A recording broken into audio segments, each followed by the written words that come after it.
You are now watching Showbiz Now, your daily showbiz update. Well, as always, Catherine Bernardo nagbigay ng update kung saan nga ba siya mag-New Year. Well, 1 hour ago ay nagpost nga si Catherine Bernardo sa kanyang Instagram at sinabi niyang day 1 in BKK. And Tam is already feeling happy, can't stop, won't stop. Kasalukuyan ngang nasa Bangkok, Thailand, itong sila Catherine Bernardo kasama ang kanyang mommy, Min, at pamangkin. So hindi natin alam kung whole family trip ba ito, pero palagay ko lahat silang magkakapatid, magulang ay kasama ni Catherine. So tunay nga na ipinapakita ni Catherine Bernardo rito yung time. I mean siguro nung panahon na sila pa ni Daniel Padilla madalas din silang magkasama. Pero this time ay tila ibinubuhos nga nitong si Catherine Bernardo ang time, effort, panahon niya para sa kanyang mga kapatid, pamangkin at syempre sa kanyang mga magulang. Ibinahagi nga ni Catherine Bernardo ang ilang mga moment bonding nila doon sa Bangkok, Thailand. Sa kanyang post, umabot na agad ito sa 150,000 and 239 likes.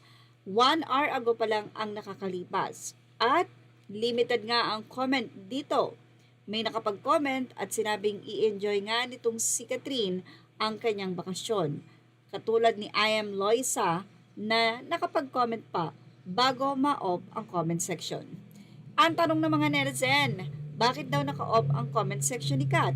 Siguro upang maiwasan na rin ang kung ano-anong issue, tanong, intriga na ipopost sa kanyang comment section.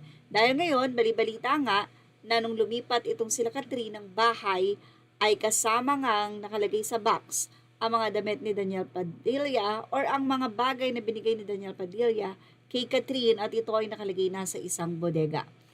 Yan po ay mula sa source ni Christy Fermin.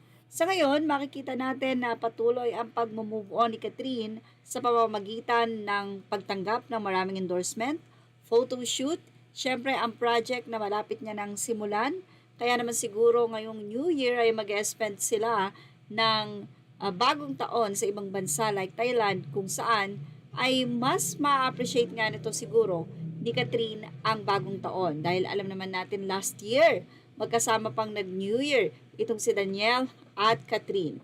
Kaya naman hindi mapigilan ng mga fans na malungkot ngayong darating na New Year dahil sa loob ng 11 years, ito yung kauna-unahang New Year na hindi nila masisilayan na magkasama ang Katniel na magdiwang ng bagong taon.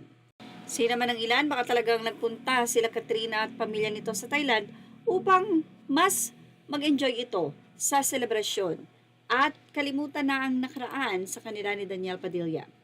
Well, ano masasay niyo about dito? Ilagay na ang inyong opinion sa ating comment section. Images are all credit to the rightful owners and thank you for watching Showbiz Now.